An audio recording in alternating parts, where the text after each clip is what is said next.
lovely good night. But that bit's over now because it's time to talk about the uterus. Okay, the uterus, just there. It's an organ. It's called the uterus, or womb. A lot of people like to call it the womb. Not me. I like to call it the uterus. Still, I guess by definition, I am a womb man. I am a man with a womb. Actually, aside from being a womb man, I'm also a reproductive biologist. So I know that there are some other differences between the bodies of men and womb men. But I don't really want to bog you down with the details or bore you with the jargon there. So I guess for now, the uterus is a good place to start. In fact, it's where we all do start in life. So that was my joke. There won't be any more of those. The ancient Greek word for uterus was hystera, which you can kind of see if you think about the word hysterectomy, which is the operation to remove the uterus. Now I know what you're thinking. She said there weren't going to be any more jokes. But everybody knows that all the best jokes start with a discussion of the etymology of surgical procedures, right? But wait, there's more. So hystera gives rise to hysteria because the ancient Greeks thought that things like anxiety, irritability and being overly emotional were all caused by the humble uterus. In fact, they thought of it as a mythical beast that roams the female body and sometimes resides in the brain, where it causes women, and this is to quote the ancient Greeks directly, to go a bit mental.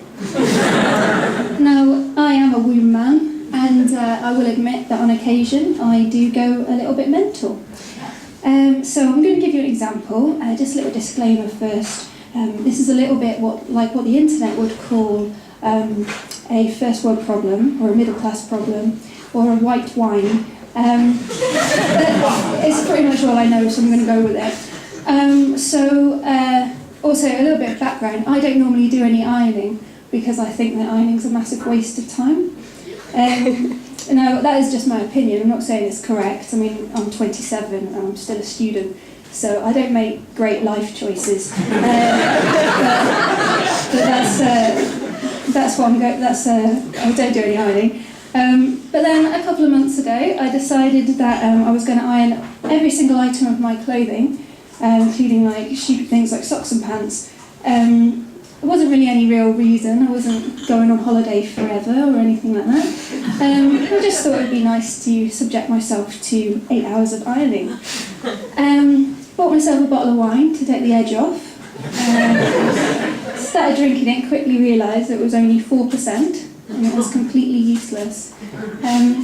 It tastes like gone off Schlur. And then the real problem came at 1 a.m. when I started crying. Yeah, I did that. I think partly because of the useless wine, but probably mainly because I still had so much fucking ironing left. So yeah, there I was ironing through tears. It was a low point.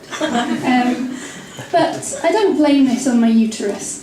So I definitely don't blame it on my uterus being in my brain because, as I say, I'm a reproductive biologist, so I pretty much know that the uterus just stays still. It's pretty much there. I don't think it's ever been to my brain. So yeah, can't blame the uterus. I don't know what I blame it on. Probably mild alcoholism and neurotic tendencies. But it's definitely nothing to do with my uterus. See, I think that the problem is that the ancient Greeks gave the uterus some bad press because they didn't really fully appreciate how amazing the uterus is. So, I mean, that's if you think about it, which I do pretty much all the time. It's pretty much my job to think about the uterus. But there's quite a few reasons why I'm Team Uterus, the coolest team. So I won't bore you with all of them because I could probably write a book on it, and let's face it, one day I probably will. But my favourite reason is that it's properly multifunctional. So it's got all these functions, none of them are particularly related. It's like something that JML would advertise.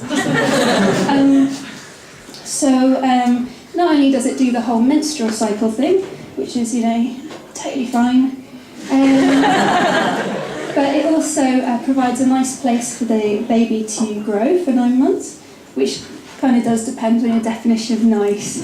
And if your definition of nice is a damp cave inside somebody else's body, which I'm guessing for some of you probably is. And the uterus also gives you a helping hand at the end of 9 months with booting the baby out. So that's the bit that I work on, the bit at the end of pregnancy when the uterus starts contracting to boot the baby out of the vagina and into this wonderful world that we've created for it. So for the next part of my PhD, I'm going to be collecting uterus samples from 60 different women, all of whom will be in labour, to see if there's any genes in the uterus that might be related to these contractions. So I've seen one born every minute, and it doesn't look to me like pregnant women in labour are particularly friendly. I mean, to be fair to them, they are like pushing a whole other human being out through their vagina for like hours, so I can see why, but I'm slightly scared about doing it. So I have to go up to them with my clipboard and my ice bucket and basically ask them if I can have a bit of their uterus. It's going to be a little bit awkward. And basically I'm worried about being attacked. But apparently it's not the women that I have to worry about so much, because most of them have their tits on gas and air by that point anyway. But it's their husbands, because their husbands are just standing there, they don't really know what to do, it's all very awkward for them, they're feeling a bit useless. And I mean, they don't really have much of a role anymore. I mean, they had a teeny tiny role in the beginning. It's a bit of a knob joke there for you. But yeah, they've stood by, they've watched their wife go through morning sickness, and she's grown to the size of a small car, and now she's here, she's in vast amounts of pain, and they're just standing there, just not really know what to do. And then I turn up, and suddenly they have a role again. And that role is to fend off this creepy scientist girl who's after a bit of their wife's insides. So yeah, ironing, crying, booting babies out of vaginas, stealing human flesh. That's pretty much everything I do. So I'll leave it there. Thanks very much.